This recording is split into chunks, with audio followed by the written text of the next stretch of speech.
शरद चंद्र अन्नामलाई चेन्नई के railway station पर पले बढ़े। उनकी माँ जो थी उनने इडली बेच बेच कर उनको बड़ा किया। बड़े हुए तो पढ़ाई में बहुत अच्छे थे, आईआईटी को उन्होंने टॉप किया, आईआईएम में उनका सिलेक्शन हो गया। 1978-1979 में उनको 18 लाख रुपए की जॉब दी गई अमेरिका में। नहीं जाऊंगा, क्या करेंगे? बिजनेस करूंगा। कौन सा बिजनेस करेंगे? इडली बेचूंगा। लोगों ने कहा ज़्यादा पढ़ पढ़ करके इनका दिमाग खराब हो गया, बताओ इतनी बढ़िया जॉब छोड़ के कोई इडली बेचता है क्या? और अब आप उस कहानी को फॉरवर्ड करिए, 20 साल के बाद जितने भी आउटलेट थे साउथ इंडिया के, उनमें से लगभग 500 जगह पर उनके चलाए हुए आउटलेट थे। फाइनेंशियल टाइम्स ने इंटरव्यू लिया, उनसे पूछा कि अब सारी दुनिया तारीफ करती है, जब आपने शुरू किया था तो कितने लोग करते थे, सब लोग आपकी बुराई करते थे, आपने क्यों शुरू किया? तो उन्होंने कहा पहली बात तो ये कि मेरी माँ के लिए श्रद्धांजलि थी। क्यों थी श्रद्धांजलि? बोले मेरी माँ ने रेलवे स्टेशन पर इडली बेच बेच करके मुझे बड़ा किया। मैं लोगों को बताना चाहता था कि आप काम कोई सा भी करो, पर यदि आप दिल से करते हो तो काम महान हो जाता है। फरारी बेचो तो बिजनेस है, इडली बेचो तो बिजनेस नहीं। बोले बिजनेस सारे हैं जब आपका दिल उसके अंदर जाकर के लगता है। तो पहली बात तो ये बोले कि आपका दिल काम को बड़ा करता है। दूसरी बात बोले मैं पिलानी में रहता था, एक बार छोटी सी नदी वहाँ तैरने के लिए गया, डूबने लगा, मुझे तैरने की आदत नहीं थी। मेरा एक दोस्त मुझको बचाने के लिए कूदा और मुझको बचाते बचाते उसकी डेथ हो गई। तो बोले उस दिन से मैंने तय किया कि शरीर मेरा है पर उधार मैंने अपने दोस्त से लिया है। Body is mine but I have borrowed it from my friend. और उस दिन के बाद से मैंने तय किया कि इससे कोई गलत काम नहीं करूँगा। तीसरी चीज़ मैंने क्या सोची, मैंने देखा कि लोग पीएचडी कर लेते हैं, जॉब का ठिकाना नहीं। 10वीं 12वीं वालों की कौन सोचेगा?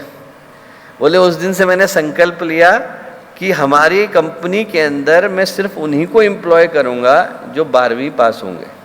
12वीं पास लोगों को उन्हें एम्प्लॉय किया, 6 महीने तक ट्रेन किया और उसके बाद अपनी कंपनी को खड़ा किया। 10,000 लोगों को उस अकेले व्यक्ति ने एम्प्लॉयमेंट दिया। आप सोच के देख, यदि आपके पास संकल्प आ जाए तो कितनों के जीवन में खुशियां बखेरने का कारण आप बन सकते हैं। दीपदानत्वा। और जो सबसे अंतिम बात है, द्यु स्थिते भवतेवा, जहां बैठ गया वो जगह स्वर्ग हो जाती है। उनको स्वर्ग की आवश्यकता नहीं, स्वर्ग को उनकी आवश्यकता होती है।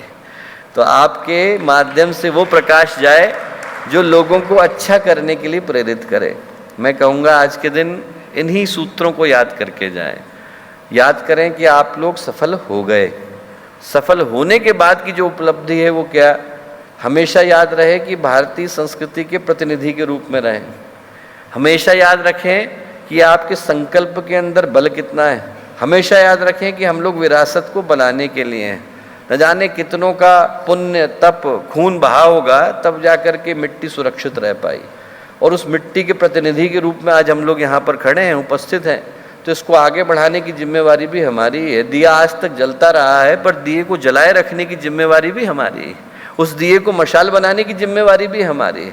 उस दिए के प्रकाश को घर घर पहुँचाने की जिम्मेवारी भी हमारी है। तो आज के दिन इन संकल्पों को लेकर के जाएं। भारत की बड़ी प्रसिद्ध महिला हुई अहिल्याबाई होलकर, छोटी उम्र की थी, रानी बन गई और बहुत ही ज़्यादा उनने अपने प्रकांड बल से अंग्रेज़ों और बड़े बड़े लोगों को जो है देश के ऊपर आक्रमण करने से रोका। पर इस कारण क्या हुआ, पढ़ नहीं पाई। 12-14 साल की थी तो रानी बन गई। एक दिन जब राज्य स्थिर हो गया तो उनने अपने महामंत्री को बुलाया, बोले पंडित जी को बुलाइए। पंडित जी आ गए। बोले मेरा बड़ा मन था कि गीता पढ़ूं पर गीता पढ़ नहीं पाई।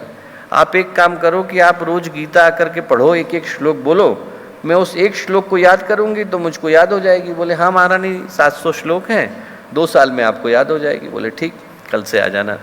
आ गए, गीता खोली, धृतराष्ट्रवाच पहला श्लोक बोला। क्या है? धर्म क्षेत्रे कुरुक्षेत्रे संवेता युयुत्सव मामकः पांडवाश्चैव किम कुर्वत संजय। धर्म क्षेत्र में, कुरुक्षेत्र में मेरे बच्चे पांडु के बच्चे क्या कर रहे हैं बता। प्रश्न तो बड़ा साधारण सा था। ये बोलना था कि महारानी होलकर बोली कि अब आगे मत बोलिए पंडित जी, मुझे गीता समझ में आ गई। क्या बोल रही है महारानी? पंडित जी बोले अभी तो गीता शुरू ही हुई है, 700 श्लोक हैं, भगवान तो दूसरे अध्याय में जा कर के बोलेंगे। और वो जो गीता का ज्ञान है कर्म भक्ति योग, वो सब बाद में आएगा। बोले अभी तो कहानी का जो विलन है वो बोल रहा है धृतराष्ट्र, और वो भी काम की बात नहीं बोल रहा है। ये बोल रहा है कि क्या घट रहा है बता, इसके अलावा तो कोई काम की बात नहीं है। बोले नहीं नहीं, फिर से बोलिए।